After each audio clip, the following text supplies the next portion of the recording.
dog died, which I was particularly upset about. I love that dog. And sadly, I had a friend pass away. He had cancer, and I watched him slowly die over the period of about 8 months.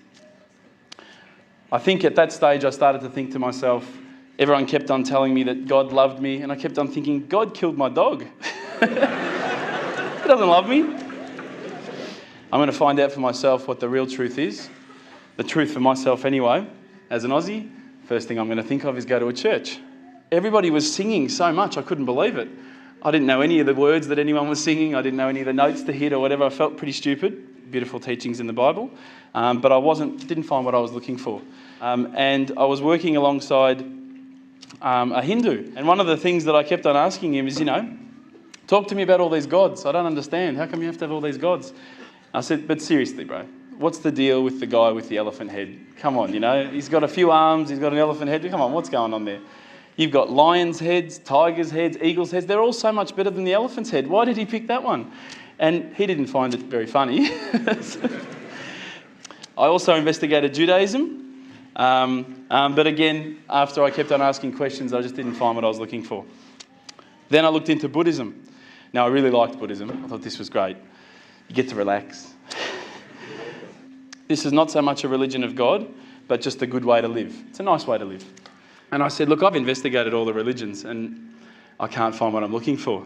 And he said to me, well, what have you investigated? And I said, oh, well, look, I've investigated Christianity. I've investigated this ism, that, all the isms. He goes, well, what about Islam? And I went, Islam? Okay. Mate, they're terrorists.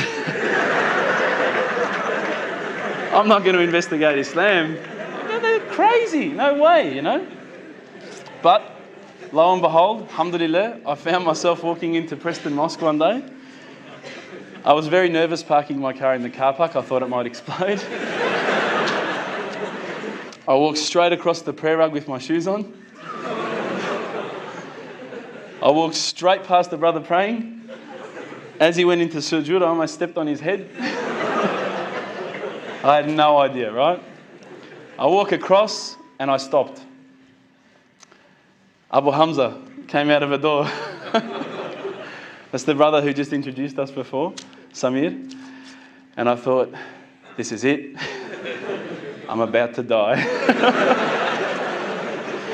And we used to sit down and we'd talk about the different sort of questions that I had and the things that I wanted to know about Islam. They were very hospitable.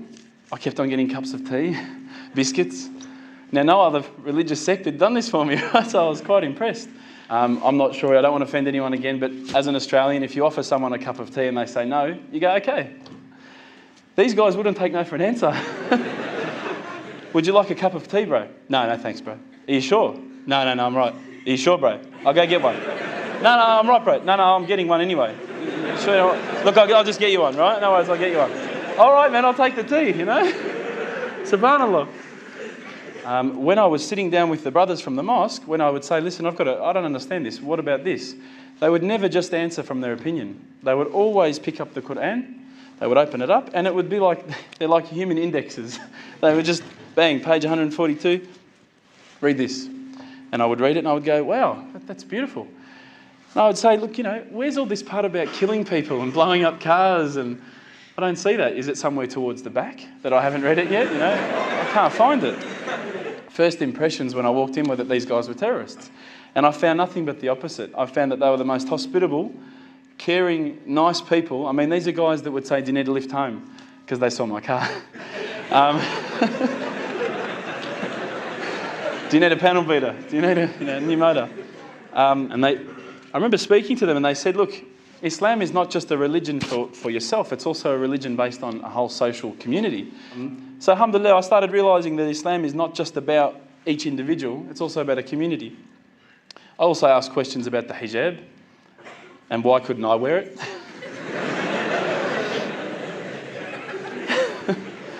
But once you start actually looking inside the religion, working as a whole unit, as in implementing every step of the way, it starts to make sense. And it started to make sense.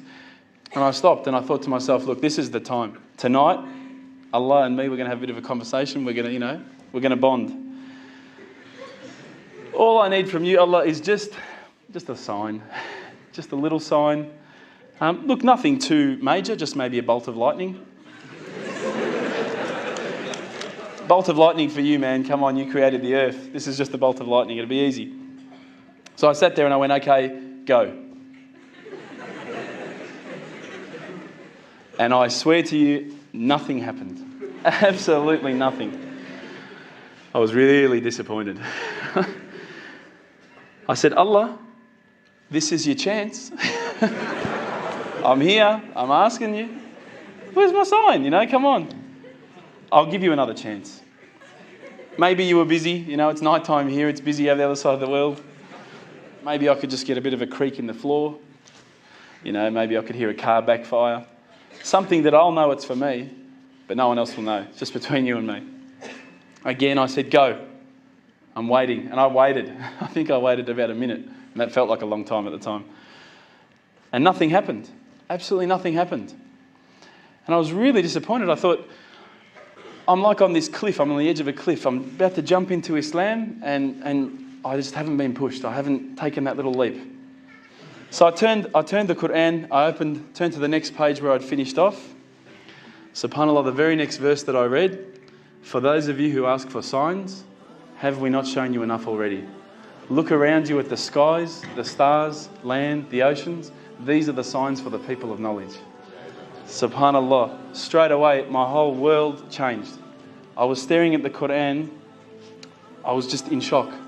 I couldn't believe that I'd been so arrogant to ask for my own specific sign when the signs had been around me all the time. There's a creator because there's a creation. So I closed the Quran. I had the best night's sleep, I got to tell you. I went straight to the mosque the next day. Alhamdulillah, Abu Hamza was there again. I said, Abu Hamza, this is what's happened to me. He said, that's it, you become a Muslim today. There's no mucking around with Abu Hamza. He goes, don't worry about all that. Yallah. So, but when I walked into the mosque, the people just started pouring in. And I went, SubhanAllah, look at this religion. I've been to churches where there's, 20 people, 30 people, 50 people.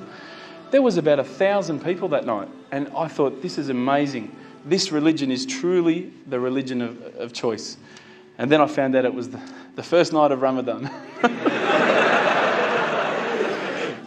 said, no, you've got to make shahada. We need witnesses. You've got to say these words. I said, can't you just let me do it in English? I said, have you seen the guys out there, man? They've all got beards down here. They're massive. You get these words wrong, I'm a dead man again, He goes, no, you have to say them. And trust me, bro. Trust me. And I did. And alhamdulillah, I did. I stood up in front of all the brothers and I to be honest with you, I was looking across this sea of beards. I was mesmerised. I started to say the words and all the fear went out of my body and out of my heart. Ashhadu an la ilaha illallah wa ashhadu an Muhammadan Rasulullah. And I felt like a shower had been turned on and my whole body had been flushed clean. And trust me, I needed to be flushed clean. I was standing up there. All the brothers started yelling out, Takbir, Allahu Akbar. I thought I'd done something wrong. And they started coming towards me and I thought, oh no. I'm pretty sure I said what he said. And they started hugging me and kissing me. Now, I had never been hugged and kissed by that many men in my life. But I felt the brotherhood. Straight away, I could see people had tears in their eyes. And subhanAllah, I had tears in my eyes. And I sat there with people and I spoke to people I didn't even know, I'd never met before in my life. And they were talking to me as though I'd known them for 30 years. And it was that day, that point in that moment that I realised I had more brothers, more sisters than I could ever have imagined. And good brothers and sisters, not bad ones, I'm talking good ones. SubhanAllah, I sat there maybe, I don't know, I can't remember how long, just talking to people. They were asking me questions. I went home with such a beautiful feeling because I knew at that stage that I had a clean slate. If you haven't felt the feeling that I'm talking about, I sincerely hope it happens to you at one stage in your life. I encourage you to investigate all the religions, and particularly Islam. I would say that one of my favourite verses, I'll end with this verse, is a particular verse that says, let there be no compulsion in religion because the truth stands clear from error. Salam.